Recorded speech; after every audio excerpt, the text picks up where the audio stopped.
Olá, pessoal, boa tarde, bom dia, boa noite, independente do horário que vocês verão essa videoaula.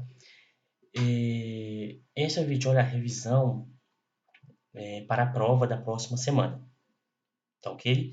Então, nós vamos ver hoje, discutir novamente, relembrar o que é o IDH, o Índice de Desenvolvimento Humano, e posteriormente nós vamos discutir sobre a questão da ordem internacional ou ordem mundial, mais precisamente pós-Segunda Guerra Mundial, no período chamado de Guerra Fria. Então, vamos começar aqui sobre o Índice de Desenvolvimento Humano, né?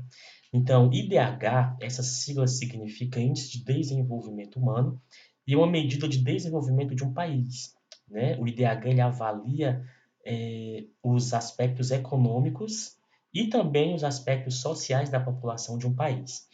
O IDH permite comparar a qualidade de vida da população de cada país, identificando o seu nível de desenvolvimento econômico e também orientando as possíveis medidas a serem tomadas pelos governos dos países, principalmente aqueles que se encontram com IDH deficiente, com as condições de vida da sua população baixo. Então, todos os anos, os países eles são avaliados. O IDH de cada país é avaliado e quem realiza essa avaliação é a ONU, a Organização das Nações Unidas. E possibilita a ONU interferir aí por meio da elaboração de políticas de ajuda humanitária nos territórios que apresentam aí necessidade, nos países onde o IDH está baixo, né? Onde as condições de vida da população está inadequada.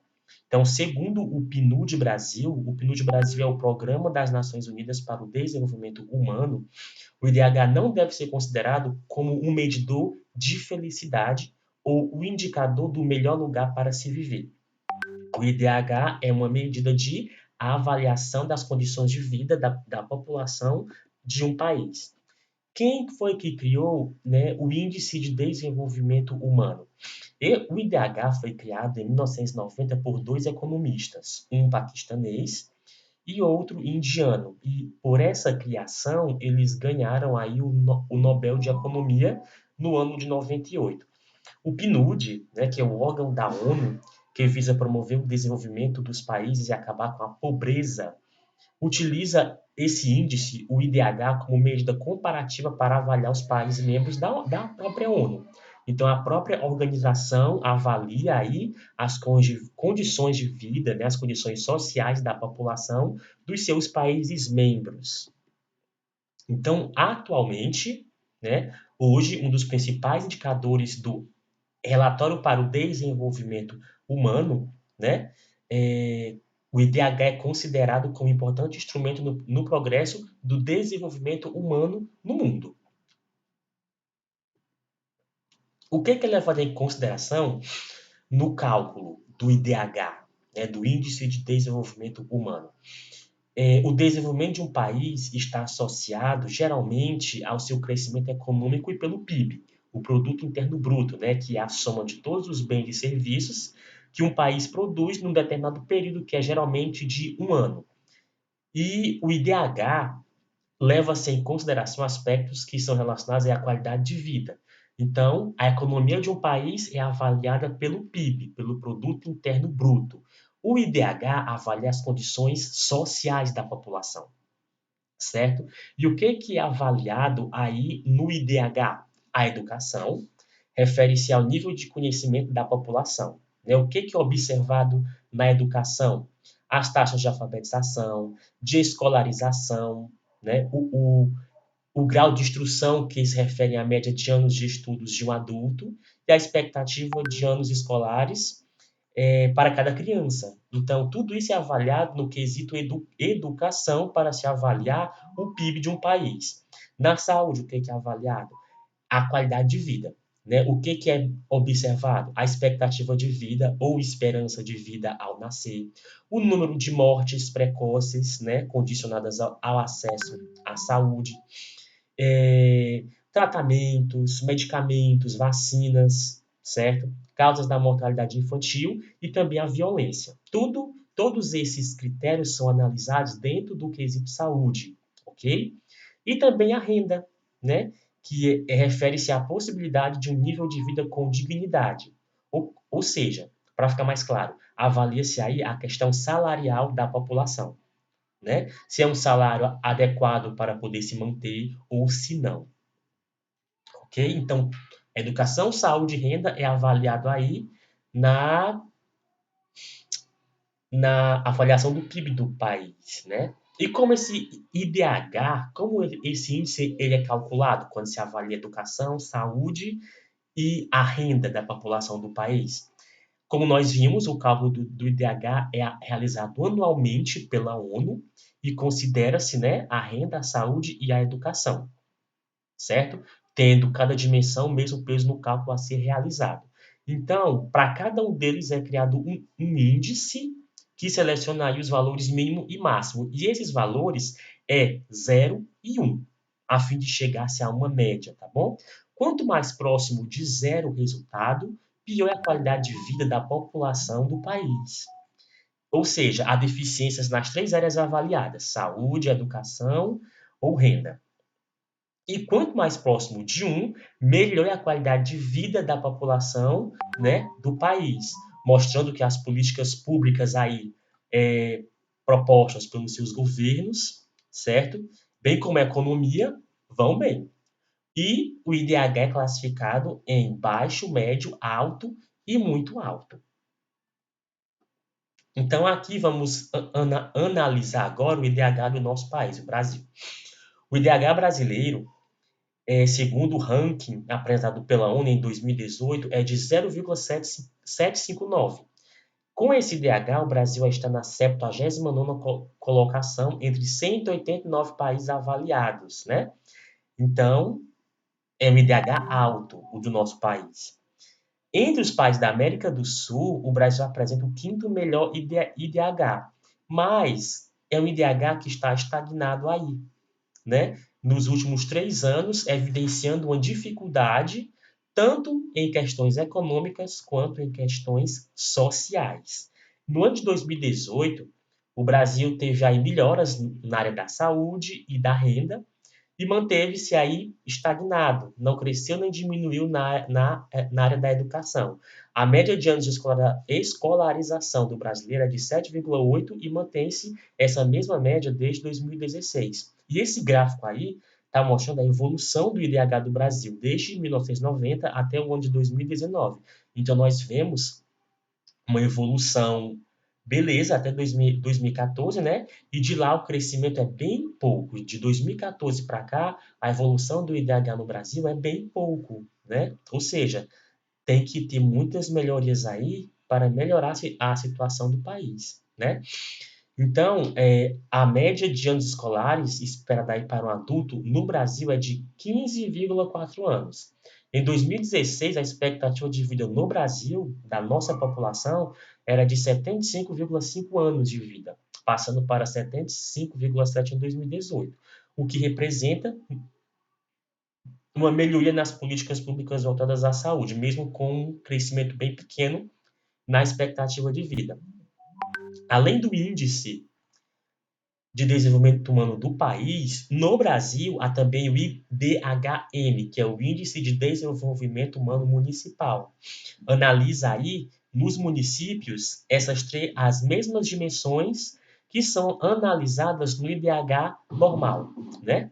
O que é analisado no IDHM? Expectativa de vida, educação e renda, assim como o IDH global. Então, o que é que se conclui pelo IDHM? Dos 100 municípios com uma melhor qualidade de vida no Brasil, esses 100 encontram-se principalmente na região Sudeste e região Sul, mostrando ainda uma grande desigualdade na qualidade de vida da população brasileira que vive nas regiões Norte, Nordeste e Centro-Oeste.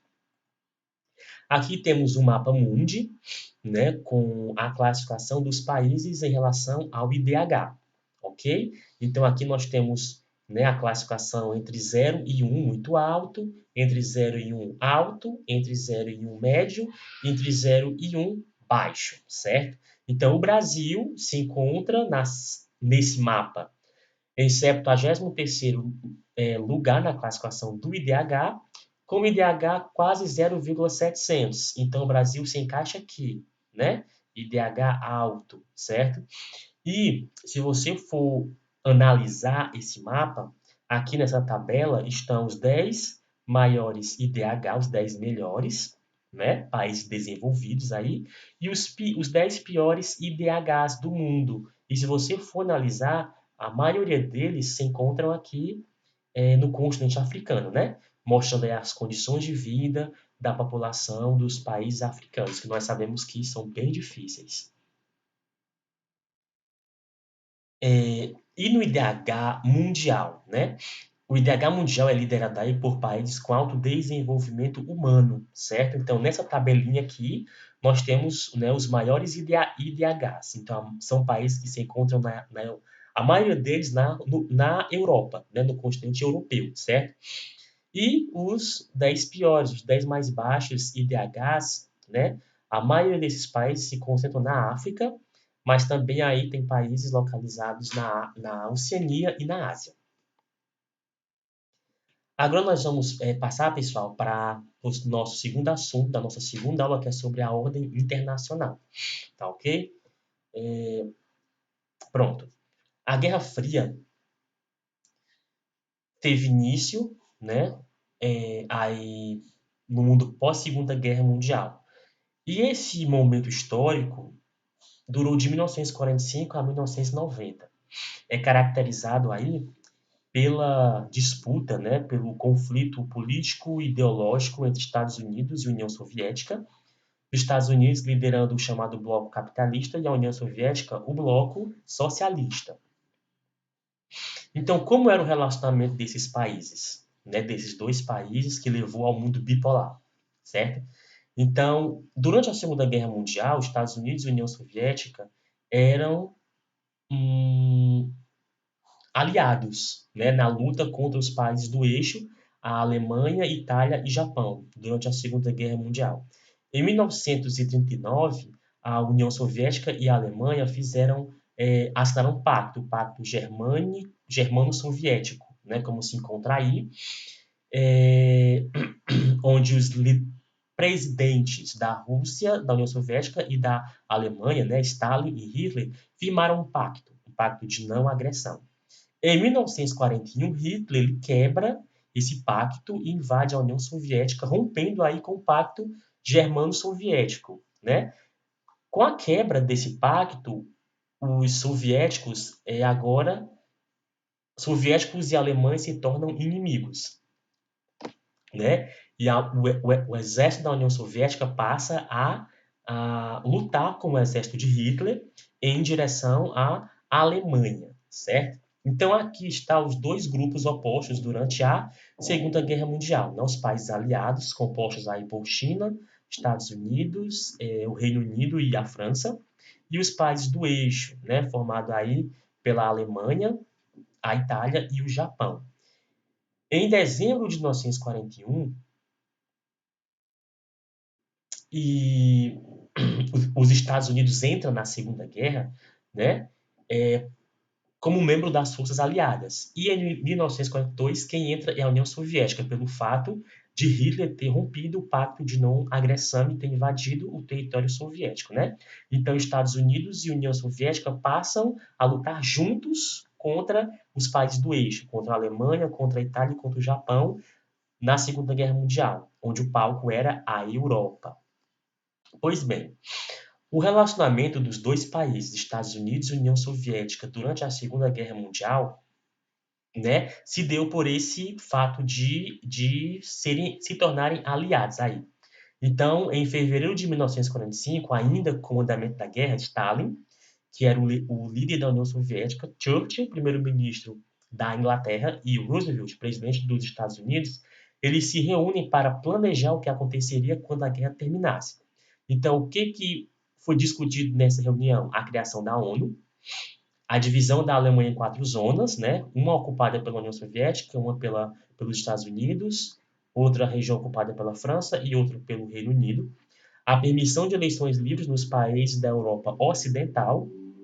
E também foi ponto da discussão dos 3 líderes a promessa, né, da União Soviética juntar-se à guerra contra o Japão. Então, mesmo antes do fim da guerra, os líderes, né, dos países aliados haviam se reunido para planejar como comandaria a realidade mundial após o fim da guerra.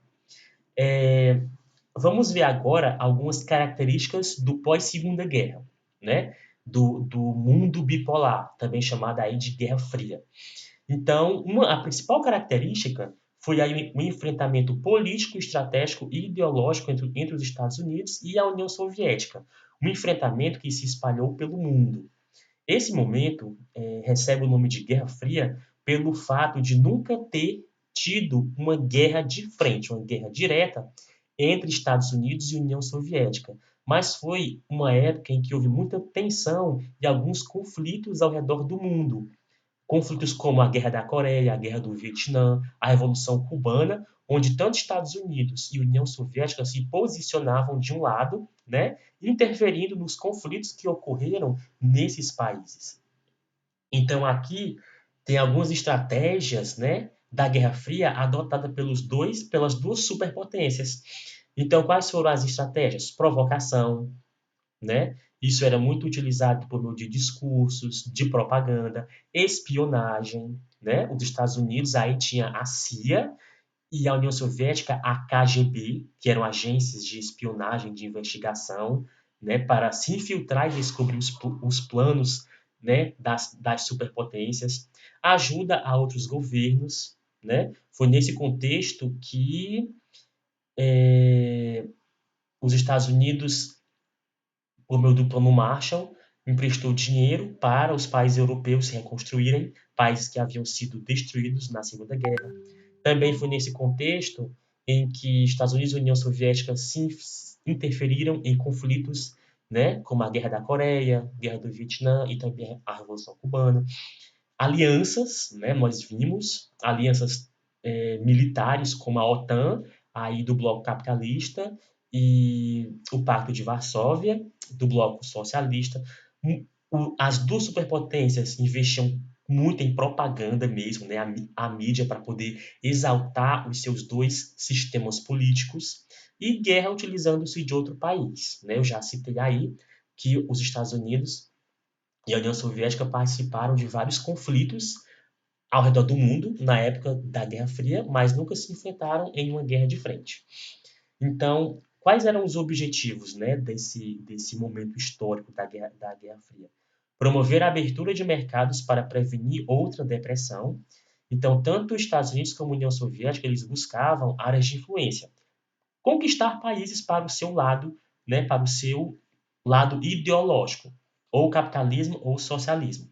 Também promoveu a democracia pelo mundo, especialmente na Ásia e na África, né? Isso era uma ideia do bloco capitalista, e deter a expansão do comunismo. Também era aí uma propaganda, um objetivo do bloco capitalista liderado pelos Estados Unidos. Era deter a expansão do comunismo no mundo, né? Que vinha realmente crescendo, né?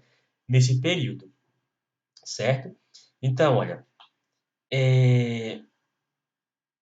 aqui tem um mapa que destaca a chamada cortina de ferro, né? A região geográfica separada aí, destacada no mapa, né? Destacando a chamada Europa Oriental socialista e a Europa Ocidental capitalista, né? Então, os países eles tinham essa intenção de estabelecer fronteiras, né? De incentivar governos amigos em suas fronteiras e de expandir o comunismo pelo mundo. Isso principalmente pelo bloco capitalista.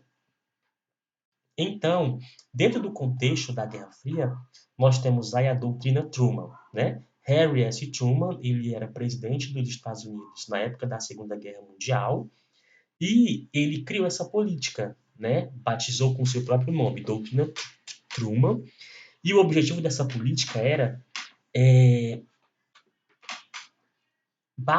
deter o avanço do socialismo pelo mundo. Como aí diz, né? O que era a doutrina Truman? Política de apoio dos Estados Unidos aos países que estivessem sob a ameaça de dominação soviética, e essa política foi estabelecida em 1947 durante um discurso de Harry S. Truman, né? E esse discurso dele, para muitos historiadores, foi o início da Guerra Fria, né? Um discurso que ele falou no Congresso dos Estados Unidos, né? Para os deputados e os senadores, dando início aí à Guerra Fria, essa disputa político-ideológica entre Estados Unidos e União Soviética. Então, a Grécia, né, foi o primeiro país que recebeu grandes quantidades de armas e suprimentos e, em 1949, derrotou os comunistas que estavam ocupando o seu território. Ainda no contexto da doutrina Truman, o secretário de Estado dos Estados Unidos na época, né, da Segunda Guerra e no começo da Guerra Fria, chamado George Marshall, propôs a ideia de um plano econômico, né, principalmente para financiar a reconstrução dos países europeus que haviam sido destruídos durante a Segunda Guerra. Então, em 1947, o secretário de Estado, né, George Marshall, dos Estados Unidos, anunciou o Plano Marshall. E o que era esse plano? Foi um plano de enorme ajuda econômica, como eu já adiantei para vocês, para a Europa, né, com o objetivo de ajudar a recuperar os danos causados pela guerra. E é claro, os países que aceitaram o empréstimo, a ajuda econômica do Plano Marshall, permaneceram do lado capitalista, permaneceram no bloco capitalista, né? Lá na Europa Ocidental. Então, o que os Estados Unidos ganhavam com este plano? Tá aí. A intenção não era somente ajudar financeiramente e economicamente na reconstrução desses países, mas era manter os países europeus do lado do bloco capitalista, né? Liderado aí pelos Estados Unidos. Então, o que era que os Estados Unidos ganhavam com o Plano Marshall? Ajudar a Europa a recuperar-se economicamente, abrir mercado para os produtos americanos, beneficiando a indústria americana. Ou seja, o primeiro interesse era econômico para os Estados Unidos. E uma Europa próspera estaria melhor preparada para resistir à expansão do comunismo. Provavelmente este era o principal motivo do Plano Marshall, né? Ou seja, o outro propósito do Plano Marshall era mais político e ideológico, né? Para barrar o avanço do comunismo na Europa. Pronto.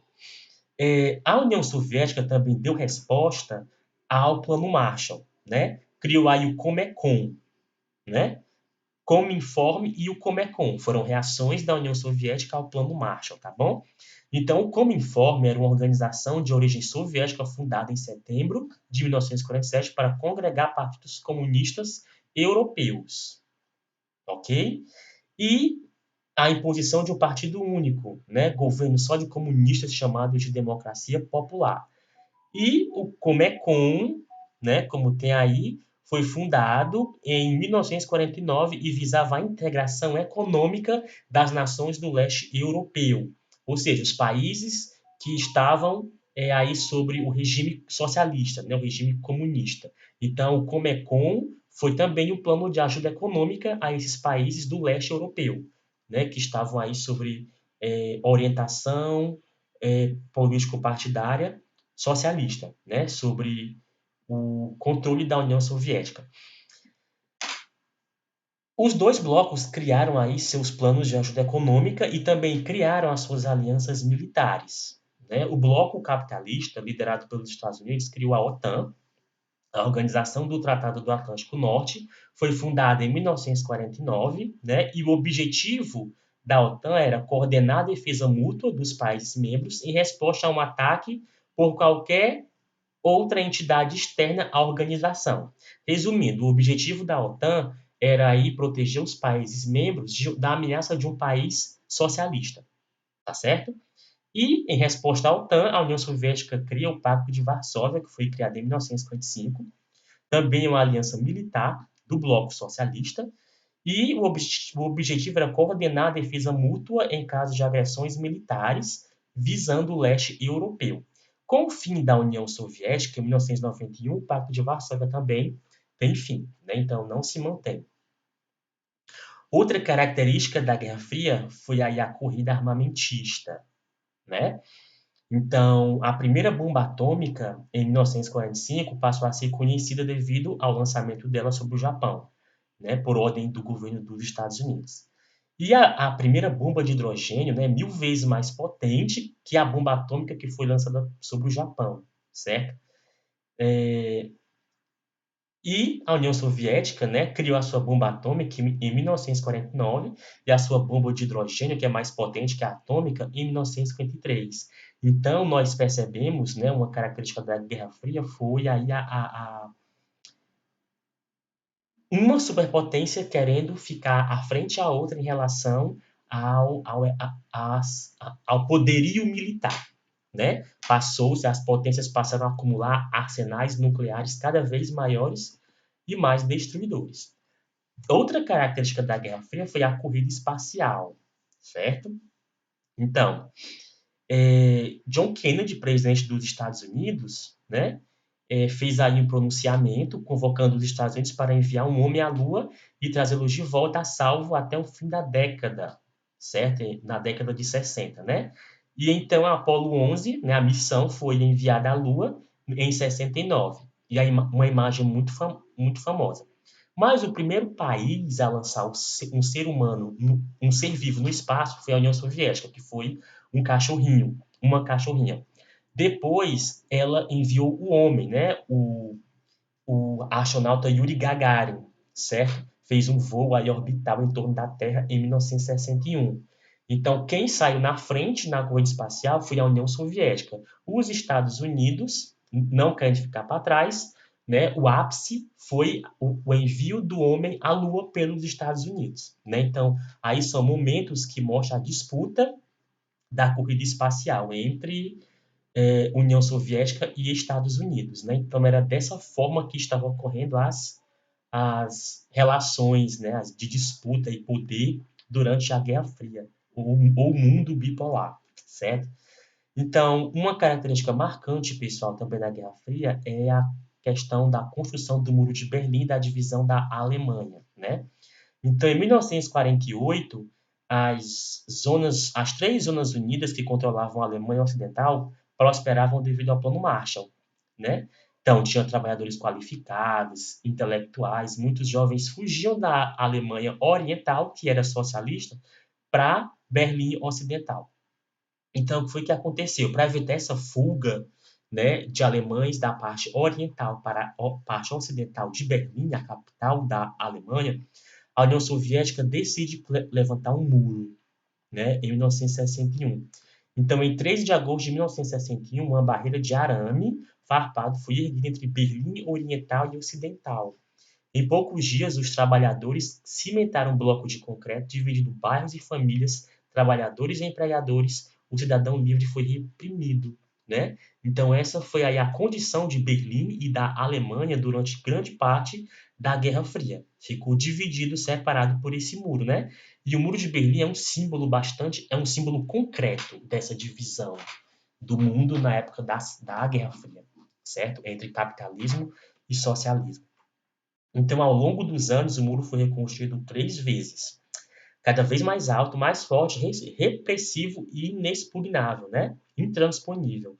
Então, tinha torres, guardas, né, com metralhadoras e cães vigiavam para ver se alguém pulava o muro. E aconteceu de algumas pessoas tentarem e serem mortas, fuziladas, certo? Então, zonas proibidas com quilômetros de largura foram criadas por trás da parede. Ninguém tinha permissão para entrar nas zonas. Quem tentasse escapar seria metralhado pelos guardas, né? Então, foi uma época muito difícil para os cidadãos da Alemanha. Outro momento muito marcante da Guerra Fria foi a crise dos mísseis em Cuba, certo? Então, Cuba foi o único país que, após a Revolução Cubana, adotou o socialismo como sistema de governo, né? E por isso sofreu muitos embargos, muitas sanções, retaliações por parte dos Estados Unidos. Então, teve um momento da Guerra Fria, olha só, em 1961, os Estados Unidos instalaram mísseis na Turquia apontados para a União Soviética, né? E eles também tentam invadir Cuba, os Estados Unidos. Aí o que ocorre? Em 61, em 62, no ano seguinte, né?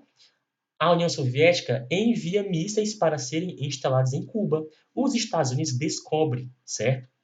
Essa intenção da União Soviética. Então, o que que ocorre? Os Estados Unidos anunciam a descoberta dos mísseis, decide bloquear Cuba e considerar qualquer ataque lançado a partir de Cuba como um ataque contra os Estados Unidos pela União Soviética, né? Exigindo que os soviéticos removam todas as suas armas ofensivas de Cuba. E em 27 de outubro de 62, um avião espião dos Estados Unidos é abatido sobre Cuba. E no mesmo mês, no dia 28, a União Soviética decide retirar os mísseis na confiança de que os Estados Unidos não iriam invadir Cuba. Um acordo foi firmado encerrando a crise dos mísseis. Tem um filme que eu indico para vocês assistirem, 13 dias que abalaram o mundo, né? Então esse filme relata justamente essa crise que houve entre a União Soviética e Estados Unidos em relação a esses mísseis que seriam instalados em Cuba. Muito bom esse filme, assistam, muito bom. 13 dias que abalaram o mundo, certo? Então, com o passar do tempo, né, a Guerra Fria passou a mostrar o início do seu fim, né? Então, em 69, os Estados Unidos começaram a iniciar negociações com a União Soviética para o SALT I, né, que era um acordo, né, um tratado aí para a limitação de armas estratégicas. E de 72 a 79, né, o SALT II foi a segunda rodada de negociações, primeiro tratado firmado para reduzir o fabrico de armas nucleares. Ou seja, as duas superpotências passaram a ter constantes reuniões para tratar da redução do seu arsenal bélico, né, seu arsenal de guerra, certo? Outro momento que marca aí o sinal que a Guerra Fria estava findando foi a queda do Muro de Berlim em 1989, resultando na reunificação da Alemanha, né? A Alemanha Ocidental e Oriental se reunificaram após a queda do muro, formando uma única Alemanha, como era antes, certo? E no começo da década de 90, o presidente da União Soviética, Mikhail Gorbachev, começou a implementar políticas e reformas para fortalecer e melhorar a economia da União Soviética, que já vinha há algum tempo passando por crises financeiras e econômicas, né? O sistema socialista da União Soviética estava começando a dar sinais de fracasso. Então, Gorbachev implementa aí a Glasnost, reformas políticas priorizando a liberdade, e a Perestroika, que é a reestruturação econômica, né? Só que não deu certo, né? Não deu certo. A União Soviética, essas políticas não deu certo, essas políticas da Perestroika e da Glasnost não deu certo.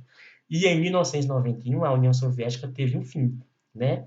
Teve um fim e alguns países que formaram a União Soviética declararam sua independência, se uniram e formaram aí a Comunidade dos Estados Independentes, né? Como está nesse mapa, esses países em destaque, certo?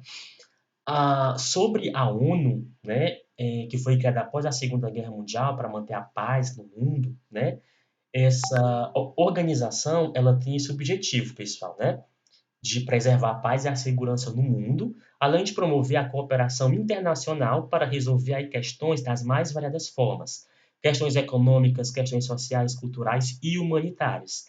A ONU é sediada em Nova York, e ela substituiu a Liga das Nações, né, que foi criada após a Primeira Guerra Mundial, mas que se extinguiu por não ter evitado o começo da Segunda Guerra, tá certo?